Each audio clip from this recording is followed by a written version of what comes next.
10 years ago, on a Tuesday morning, I conducted a parachute jump at Fort Bragg, North Carolina. It was a routine training jump, like many more I'd done since I became a paratrooper 27 years before. We went down to the airfield early because this is the Army and you always go early.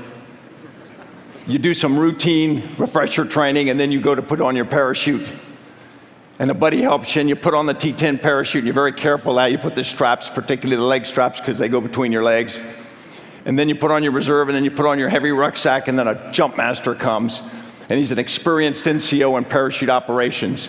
He checks you out, he grabs your adjusting straps, and he tightens everything so that your chest is crushed, your shoulders are crushed down, and of course, he's tightened so your voice goes up a couple octaves as well.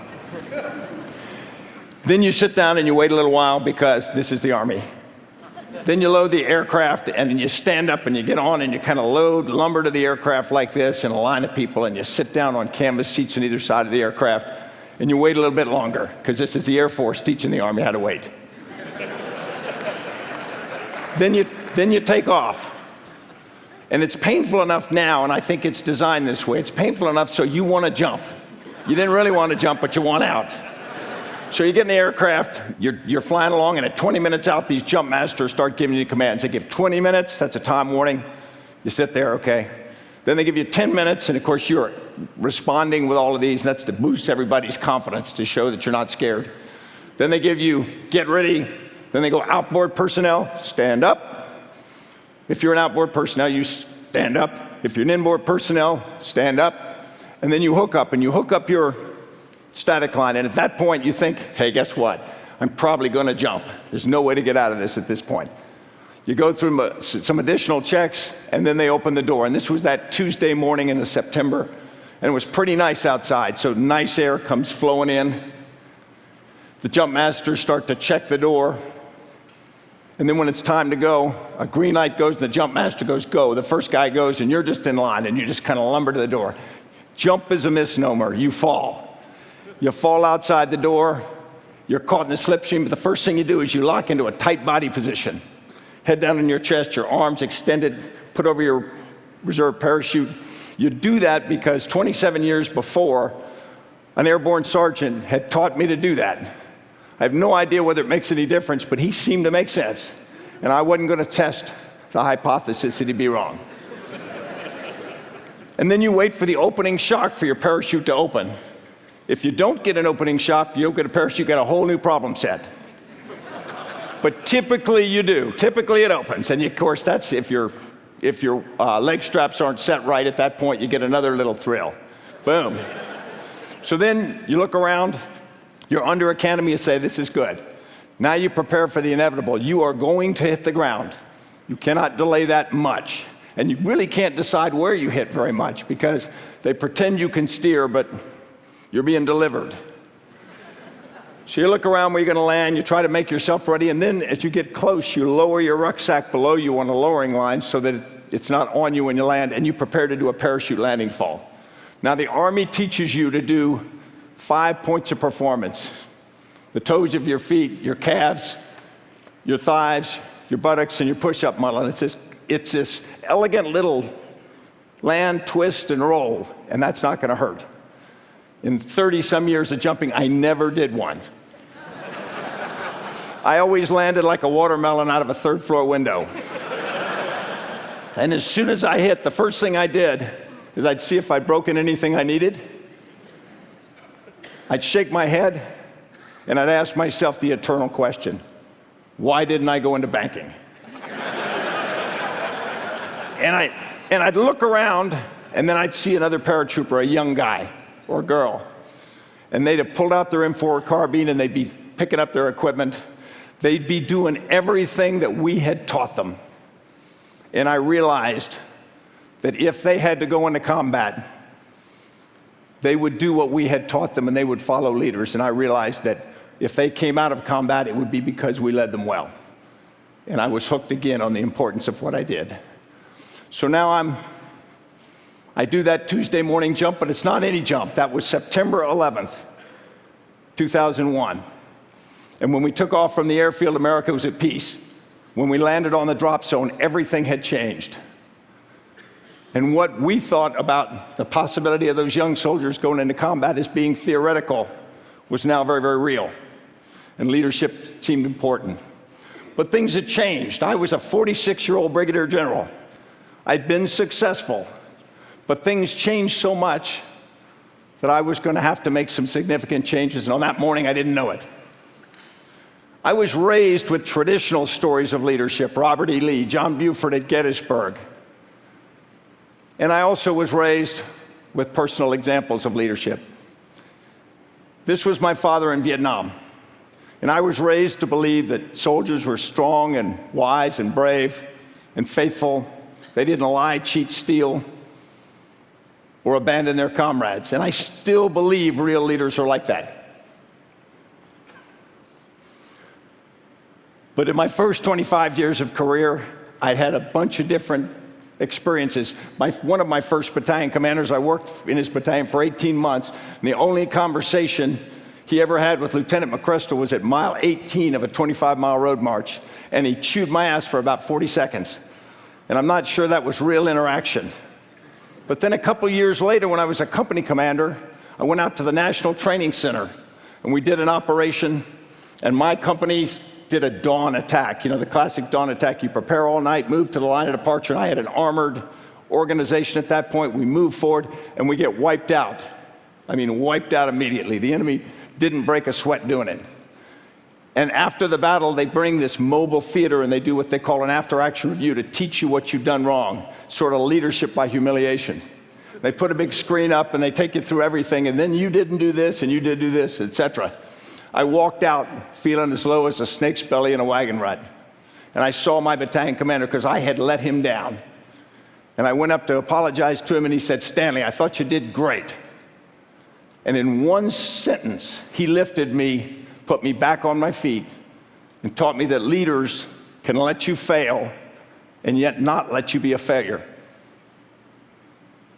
When 9/11 came, 46-year-old Brigadier General McChrystal sees a whole new world. First, the things that are obvious that you're familiar with. The environment changed, the speed, the scrutiny, the sensitivity of everything now is so fast, sometimes it evolves faster than people have time to really reflect on it. But everything we do is in a different context. More importantly, the force that I led was spread over more than 20 countries. And instead of being able to get all the key leaders for a decision together in a single room and look them in the eye and build their confidence and get trust from them, I'm now leading a force that's dispersed. And I've got to use other techniques. I've got to use video teleconferences. I've got to use chat. I've got to use email. I've got to use phone calls. I've got to use everything I can, not just for communication, but for leadership. A 22-year-old individual operating alone, thousands of miles from me, has got to communicate to me with confidence. I have to have trust in them and vice versa, and I also have to build their faith. And that's a new kind of leadership for me. We had one operation where we had to coordinate it from multiple locations. An emerging opportunity came, didn't have time to get everybody together. So we had to get complex intelligence together. We had to line up the ability to act. It was sensitive. We had to go up the chain of command, convince them that this was the right thing to do, and do all of this on electronic medium. We failed. The mission didn't work. And so now what we had to do is I had to do reach out to try to rebuild the trust of that force, rebuild their confidence, me in them and them in me, and our seniors in us as a force, all without the ability to put a hand on a shoulder. Entirely new requirement. Also, the people had changed. You probably think that the force that I led was all steely-eyed commandos with big knuckle fists carrying exotic weapons. In reality, much of the force I led looked exactly like you. It was men, women, young, old, not just from military, from different organizations, many of them detailed to us just on a handshake. And so instead of giving orders, you're now building consensus and you're building a sense of shared purpose. Probably the biggest change was understanding that the generational difference, the ages had changed so much. I went down to be with a Ranger platoon on an operation in Afghanistan. And on that operation, a sergeant in the platoon had lost about half his arm throwing a Taliban hand grenade back at the enemy after it had landed in his fire team. We talked about the operation, and then at the end I did what I often do with a force like that. I asked, where were you on 9/11? And one young Ranger in the back, his hair's tousled and his face is red and windblown from being in combat in the cold Afghan wind. He says, sir, I was in the 6th grade. And it reminded me that we're operating a force that must have shared purpose and shared consciousness, and yet he has different experiences, in many cases a different vocabulary, a completely different skill set in terms of digital media than I do and to many of the other senior leaders. And yet we need to have that shared sense. It also produced something which I call an inversion of expertise, because we had so many changes at the lower levels in technology and tactics and whatnot, that suddenly the things that we grew up doing wasn't what the force was doing anymore. So how does a leader stay credible and legitimate when they haven't done what the people you're leading are doing? And it's a brand new leadership challenge, and it forced me to become a lot more transparent, a lot more willing to listen, a lot more willing to be reverse mentored from lower. And yet, you're not all in one room. Then another thing, there's an effect on you and on your leaders. There's an impact. It's cumulative. You don't reset or recharge your battery every time. I stood in front of a screen one night in Iraq with one of my senior officers, and we watched a firefight from one of our forces. And I remembered his son was in our force. And I said, John, where's your son? And how is he? And he said, sir, he's fine, thanks for asking. I said, where is he now? And he pointed at the screen. He says, he's in that firefight. Think about watching your brother, father, daughter, son, wife in a firefight in real time, and you can't do anything about it. Think about knowing that over time. And it's a new cumulative pressure on leaders, and you have to watch and take care of each other. I probably learned the most about relationships. I learned that they are the sinew which hold the force together. Every morning, I grew up much of my career in the Ranger Regiment. And every morning in the Ranger Regiment, every Ranger, and there are more than 2,000 of them, says a 6-stanza Ranger creed. And you may know one line of it. It says, I'll never leave a fallen comrade to fall into the hands of the enemy. And it's not a mindless mantra, and it's not a poem. It's a promise. Every Ranger promises every other Ranger, no matter what happens, no matter what it costs me, if you need me, I'm coming. And every Ranger gets that same promise from every other Ranger.